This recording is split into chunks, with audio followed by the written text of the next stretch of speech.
en este día he titulado el sermón Redefiniendo la grandeza.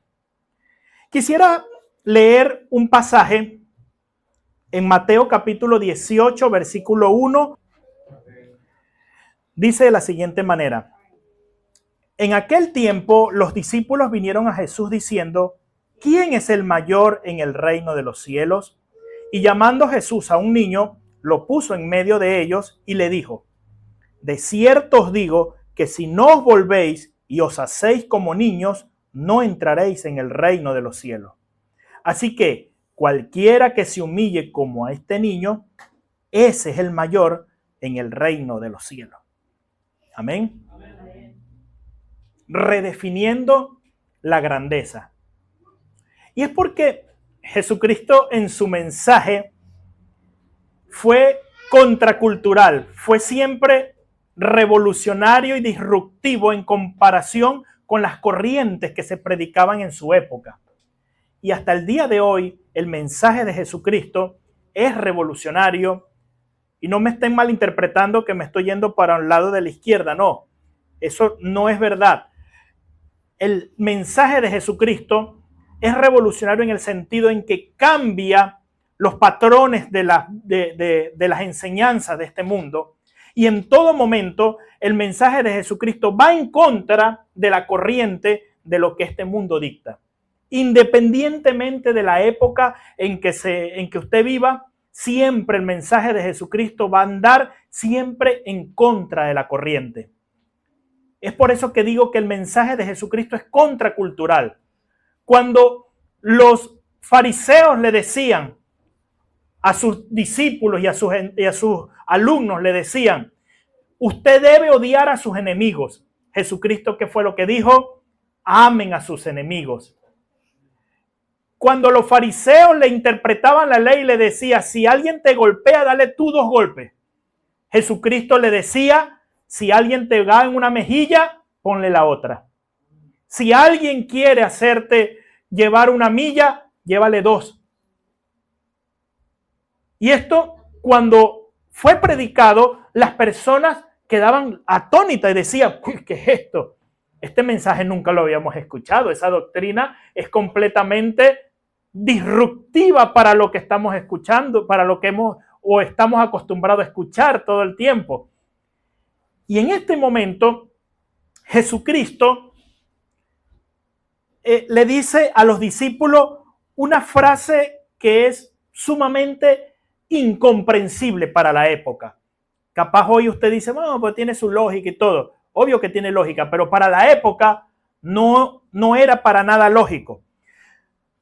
Un ratito antes, si usted va al capítulo 17 de Mateo, Jesucristo le acaba de decir a sus discípulos que él iba a ser entregado y que iba a morir por causa del pecado. Les había profetizado que dentro de unos pocos días él iba a ser entregado.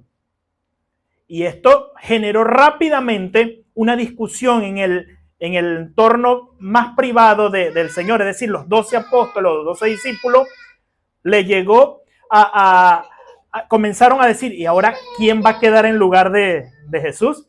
¿Quién va a ser el que va a quedar gobernando, el que va a quedar liderando este ministerio? ¿O es que esto se va a disgregar y cada quien va por su lado? Y comenzaron esas disputas y comenzaron este tipo de cosas, y entonces le llega uno y le dice: maestro, ¿quién es el mayor en el reino de los cielos? El Señor sabía por dónde venía todo este asunto, y el contexto completo nos dice que era por allí, por ese tema. Y el Señor entonces llama a un niño y lo pone ahí en medio de nosotros. Jesucristo dijo: ¿quién es? Le dijo: de cierto os digo que si no os volvéis y os hacéis como un niño, no entraréis en el reino de los cielos. Entonces, acá el Señor les voltea el asunto. Le cambia el sentido a lo que ellos estaban acostumbrados. Y lamentablemente, hoy en día todavía pareciera que estamos acostumbrados a esto, porque ¿quién es el que nos gobierna? El que habla más lindo, el que grita más fuerte, el que tiene más fuerza, el que tiene más poder. Ese es el que nos gobierna. Y en aquel entonces estaban acostumbrados a lo mismo, porque ellos necesitaban pelear contra un imperio, el imperio romano, que les tenía la bota puesta encima, y ellos querían destronar al imperio romano y creían que Jesús venía en esa onda. Y resulta ser que Jesús venía en otra onda muy distinta, ellos no lo comprendían. Y decía, ¿quién de nosotros será el que va a tener el guáramo para poder pararse frente a todos y derrocar al imperio romano si nuestro maestro se va a morir dentro de unos pocos días? ¿Será acaso Pedro, que es el que siempre anda impulsivo, gritando de aquí para allá? ¿O será acaso Simón el Celote, que es el que está bien entrenado en las artes de la guerra y que sabe usar la espada y todo esto? O no, capaz puede ser Santiago el Grande, porque es el mayorcito, es el que se ve más altote de todo, el que se ve más fornido de todo. O así capaz pudieron empezar a hablar ahí. Por eso en este día yo quiero separar rápidamente este sermón en 4 partes. Cada versículo que acabamos de leer es una de las partes. En el primer versículo vamos a hablar de esa pregunta que le hicieron al Señor. La pregunta de los discípulos, de quién es el más grande en el reino. Y ya entendimos por qué estaban preocupados por eso. ¿Por qué le hacían esa pregunta? Porque ellos creían que iban a quedar acéfalos. Y es porque también en la cultura del primer siglo, hermanos, la sociedad judía, como muchas otras, estaban estructuradas jerárquicamente. Tienen que entender eso, tenemos que comprender esto en primer lugar. El estatus social y religioso era muy importante. Estaba muy bien aceitadita toda esta estructura jerárquica. Fariseos, saduceos, líderes religiosos, hombres de posición y de influencia, los adinerados, y después venían todos los que iban a la base de la pirámide, ¿sí? Y acuérdense que ellos tenían la expectativa de que su Mesías se iba a montar en un caballo, iba a sacar una espada, todo un San Martín, un Simón Bolívar, iba a dirigir un ejército, iba a derrocar al César y se iba a poner sobre el monte de los olivos a proclamar la grandeza del Dios de los cielos. Resulta ser que el Mesías que les vino, entró a la ciudad, en vez de un caballo blanco, en un burrito, en un pollino, humilde, proclamando que su mensaje era de un príncipe, ciertamente, pero el príncipe de paz. Él no vino a traer esa guerra que todos creían. Él vino a cambiar al mundo, pero con la paz del Señor. Amén, amén. Los discípulos seguían a Jesús, quien era visto como el Mesías prometido. Ellos esperaban que Jesús estableciera un reino terrenal donde se podrían ocupar posiciones de poder. Y esto es obvio. Si estaban enrolados en el ejército de Jesús y eran de los 12, él decía, cuando el Señor tome el poder, seguramente yo voy a tener, aunque sea un ministerio, ¿sí? Algún tipo de cargo importante voy a tener, por ende debo tener algún tipo de remuneración económica y me va a poner en una buena posición ante la sociedad. Pero realmente el Señor, cuando escucha esta pregunta, les responde con algo que básicamente le abofeteó. ¿Han recibido ustedes respuestas que son decepcionantes? Muchas veces, ¿verdad? Y resulta que muchas veces esas respuestas decepcionantes son las que resuelven la situación. Y créanme que dentro del núcleo del Señor habían estas disputas constantemente. Por ejemplo, la petición de la mamá de Santiago y Juan. La mamá de Santiago y Juan, qué atrevida, se acercó hasta el Señor y le dice, maestro, yo quisiera que cuando tú estés en el reino, mis hijos, Santiago y Juan, se pusieran uno a tu derecha y otro a tu izquierda. No pide nada, ¿verdad? Esto era por ambición de poder, simplemente. Así que, en segundo lugar, la respuesta de Jesús. Iríamos al versículo 2, donde dice que Jesús puso a un niño en medio de ellos. Y lo disruptivo, lo contracultural de todo esto es por qué pone a un niño, lo más desprotegido, básicamente, lo más vulnerable, lo más humilde, lo más pequeño, es lo que el Señor utilizó para decir, este es el ejemplo que yo quiero. Esto es lo que yo necesito. No me deja de asombrar el relato de Gedeón, que tenía 10,000 soldados, y el Señor le dice, son muchos todavía para que vayas a la guerra contra 180,000. 10,000 contra 180,000. No, dile que el que tenga miedo que se regrese. Y se regresó un montón. Cuando los ve dice, no, todavía son muchos. Mándalos al río a que beban agua.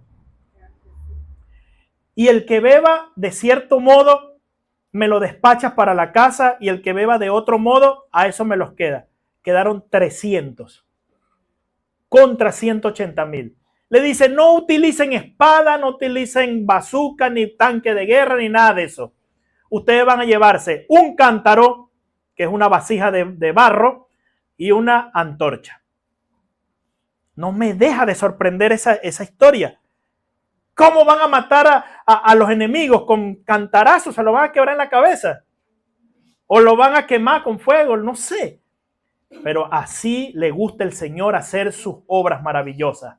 Donde nosotros somos débiles, allí el Señor se hace fuerte. Así le dijo el Señor al apóstol Pablo, bástate mi gracia, porque mi poder se perfecciona en tu debilidad. Así que, hermano querido, si tú te sientes vulnerable, si tú te sientes débil en algo, gloríate en el Señor, porque allí es donde el Señor va a hacer lo maravilloso. Allí es donde el Señor va a hacer la obra. Allí es donde el Señor se va a glorificar, en tu debilidad, no es en tu fortaleza. Porque vas a pensar que fuiste tú, que es por tu dinero, que es por tu fuerza, que es por tu juventud. No, es por la fuerza del Señor. Esta guerra no se pelea con ejército, esta guerra se pelea con el Santo Espíritu de Dios. No es con espada, no es con ejército, sino con su Santo Espíritu. Amén.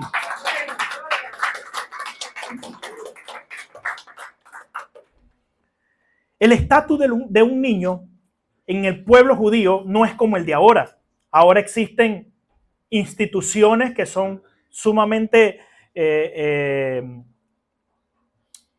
muy buenas, quise decir, son muy buenas en este tiempo para proteger al niño. Y hay instituciones a nivel internacional, como la UNICEF, que protegen al niño.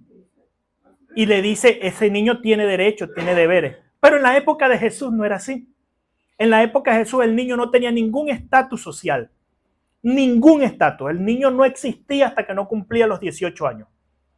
El niño no tenía voz ni voto, no tenía derecho a escoger, no tenía derecho. De hecho, esta mañana nos lo recordaba el pastor en la predicación. El niño era una propiedad de su padre hasta que cumpliera los 18 años. Y por eso que el Señor agarró a un niño y lo puso enfrente. ¿Por qué? ¿Cuál es la característica de un niño? Si lo vemos desde este punto de vista, en primer lugar, su humildad. Un niño es humilde. Un niño no está buscando ser exaltado. Muchos niños son incluso tímidos, temerosos. Y el Señor dice, así, eso es lo que yo quiero, humildad. Un niño también es dependiente. Un niño no puede valerse por sí solo. A veces Onelsi y yo lloramos cuando vemos noticias de que a un niño lo dejaron así en la calle, en una vereda, en un tacho de basura. Y nosotros vemos a nuestra chiquita que si no la cambiamos, queda sucia todo el tiempo hasta que nosotros la cambiemos. Si no le ponemos los zapatitos, no puede. Va a caminar descalza. Si no la vestimos, va a pasar frío. Si no le damos la comida en la boca, va a morirse de hambre. Porque un niño es dependiente de sus padres. Pero nosotros, por causa del pecado, queremos depender de nosotros mismos. El ejemplo más claro está en el Edén. cuando el hombre pecó por primera vez y se miró y dijo, estoy desnudo. ¿Qué vamos a hacer? Vamos a agarrar hojas de higuera y me voy a hacer un delantal con hojitas. Pero sabemos que eso no va a tapar la desnudez. Sabemos que eso no va a ser duradero. Y cuando el Señor lo miró, ¿sabe qué hizo el Señor? El Señor sacrificó a un animal e hizo pieles y le hizo ropa con la piel de ese animal. Hasta en eso el Señor está en ese detalle. No solamente te cubre la desnudez, sino que provee el sacrificio. ¿Y quién es el mayor sacrificio que se ha provisto para la humanidad? Sino Jesucristo. Oh, que me cubra mi Señor a mí toda mi desnudez, porque Él es el que tapa mi afrenta, el que hace que mi vergüenza se vaya, porque yo estoy debajo del sacrificio de Jesucristo en la cruz del Calvario.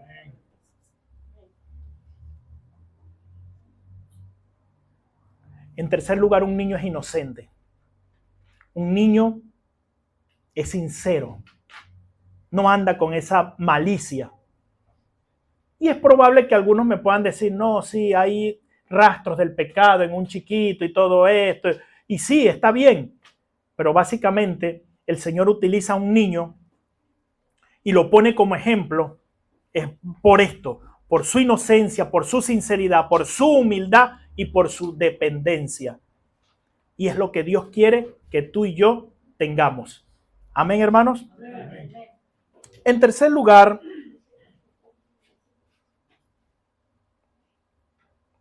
está el llamado a volverse como niños. En el versículo 13 el Señor le dice, si no os volvéis y no os hacéis como niños, entonces no entraréis en el reino de los cielos. Y me llama mucho la atención la palabra que se utiliza allí de volverse. Porque se interpreta como arrepentimiento y está bien, pero en el original, el sentido más puro de esa palabra es algo así. Por eso me tomé el atrevimiento de traerme un tachito con agua, un trapito, y las damas me van a entender muy bien lo que yo estoy haciendo, ¿verdad? Cuando lavan ustedes y no tienen el secarropa, ¿qué hacen? Lo tuercen, ¿verdad?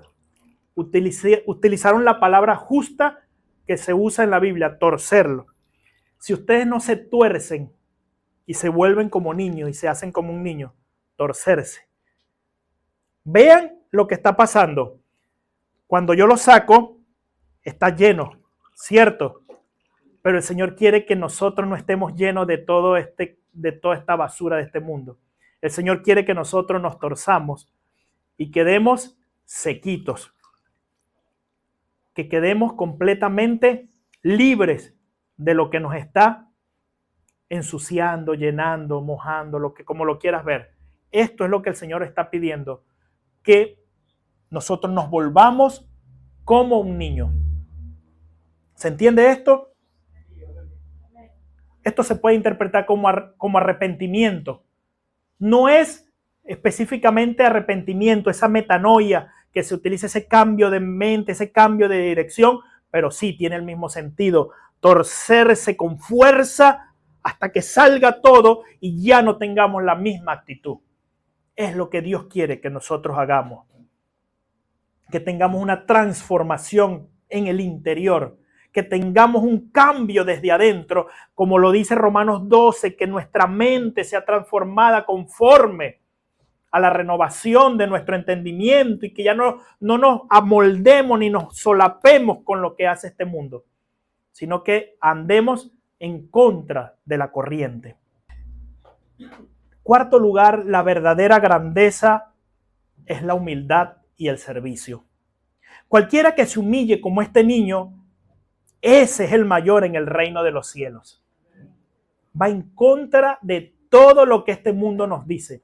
Porque en este mundo se aplaude al fuerte, se enaltece al que habla lindo, se pone arriba al que tiene más dinero. Pero el Señor dice, el que se haga como este niño es el que va a ser más grande en el reino de los cielos. Acá se redefine por completo el concepto que tenemos en nuestra mente de grandeza. y nosotros debemos en nuestra mente comenzar a pensar con una mentalidad del reino de los cielos. No con la mentalidad reprobada del mundo, sino con la mentalidad del reino de los cielos. ¿Ok? La grandeza ya no es el que tenga muchas habilidades. Si fuera por las habilidades, capaz yo no sería el que estuviera acá. Capaz no fueras tú el que estuviera en el sitio donde estás. Porque sabemos que es por la misericordia y la gracia del Señor que somos o dejamos de hacer cosas. Y es por eso que la verdadera grandeza se encuentra en la humildad y el servicio, no en el poder y en el reconocimiento.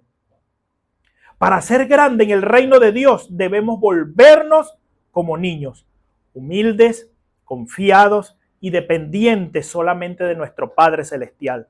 Dios nos llama a servir, no a ser servidos. Nos llama a amar, no a ser amados. Nos llama a dar, no a recibir. Esta es la verdadera grandeza. Ojalá podamos internalizar esto de que nosotros como hijos de Dios no estamos llamados a recibir, sino a dar. Como iglesia Betel, este es el llamado, no a recibir, sino a dar. No importa lo que te hayan enseñado durante toda tu vida, la verdadera grandeza está en servir. En vivir una vida dependiente y humilde delante del Señor. En reevaluar todos los valores personales que tengamos en nuestra vida. A veces es necesario sentarnos y comenzar de cero. En el lenguaje informático, hacer un reseteo, un reset de nuestro programa.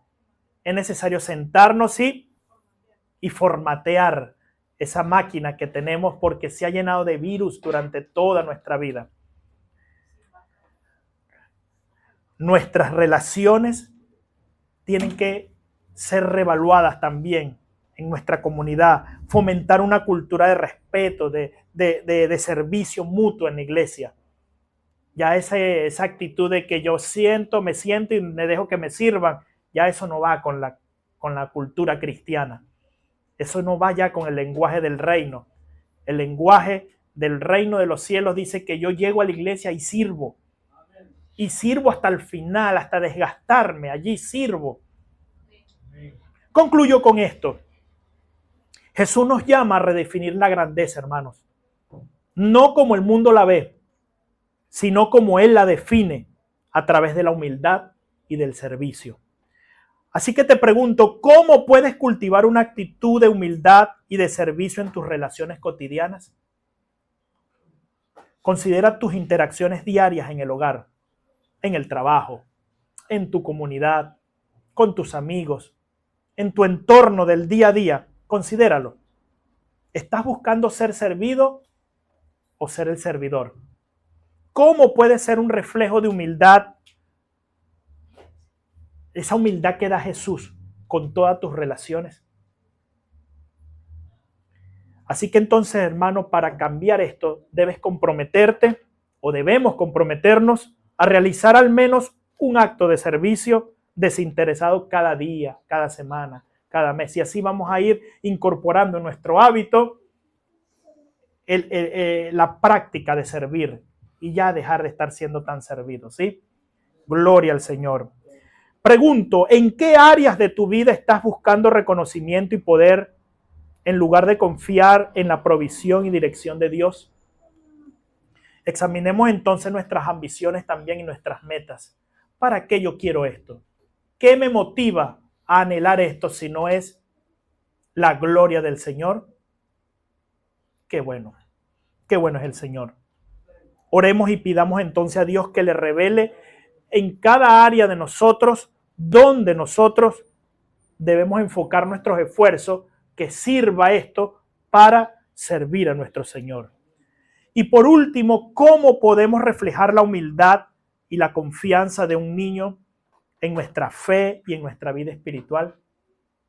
¿Cómo podemos hacer esto? Pensemos un momento en la fe sencilla y en la confianza que tienen todos nuestros niños.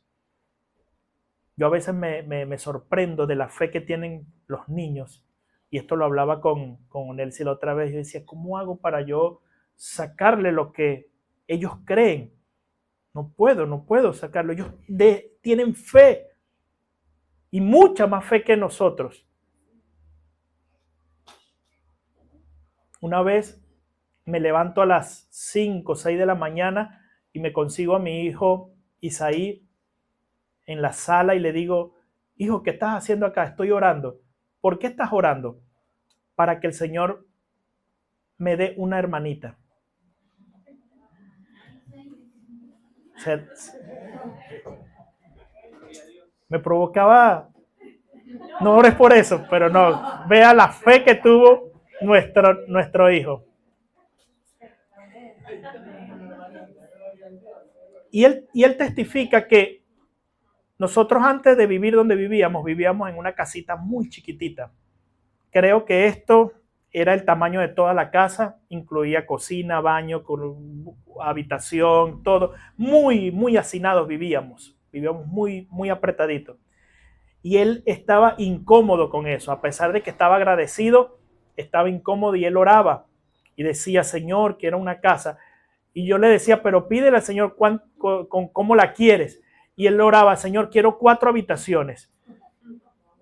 Quiero 3 habitaciones. Quiero 3 habitaciones mínimo, decía él. Quiero que tenga patio. Quiero que tenga esto, aquello, lo otro. El depósito, decía, sobre todo para mis herramientas, para guardar mis cosas. Y al final, el Señor nos proveyó una casa y él siempre dice, yo le pedí al Señor mínimo 3 y me la dio con 4. Y yo veo la fe que tienen los niños.